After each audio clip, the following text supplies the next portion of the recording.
بڑے خسارے میں رہیں گے وہ لوگ جنہوں نے اللہ کی ملاقات کو جھٹلا دیا اور جو ہدایت کی راہ پر نہیں آئے، راہ راست پہ جو نہیں آئے، صراط مستقیم پہ جنہوں نے زندگی نہیں گزاری۔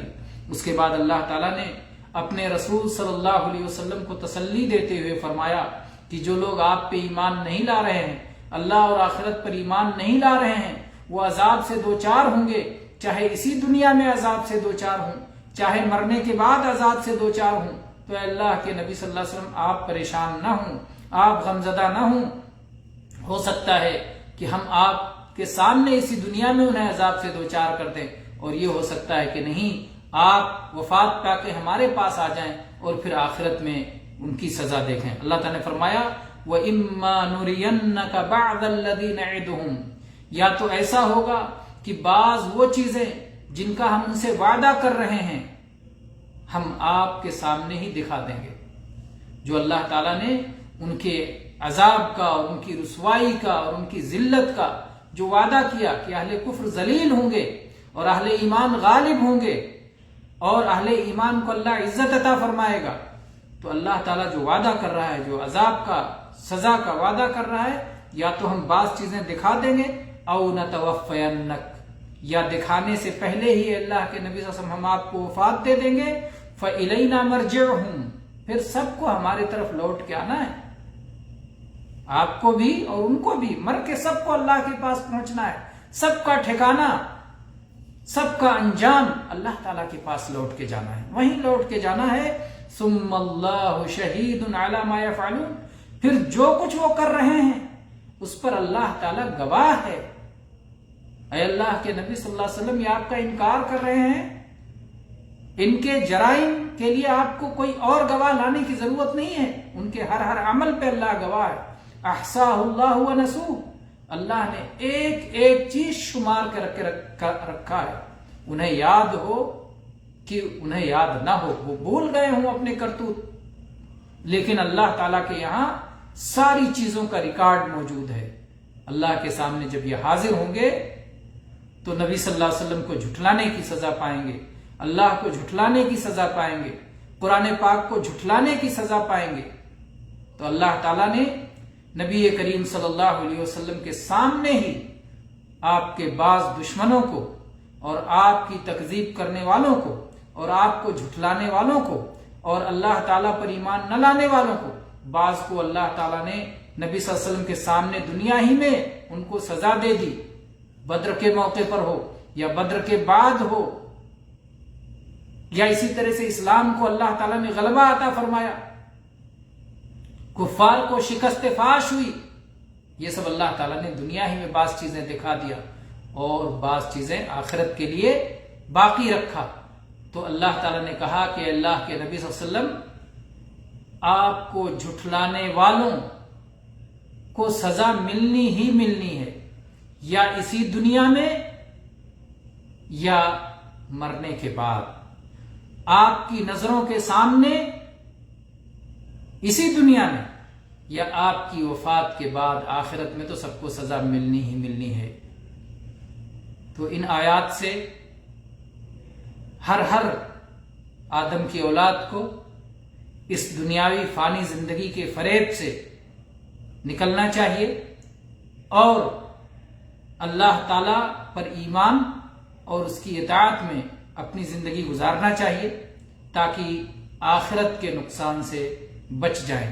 اقول قولی ھذا واستغفر اللہ لی ولکم من کل ذنب فاستغفروہ انہ هو الغفور الرحیم۔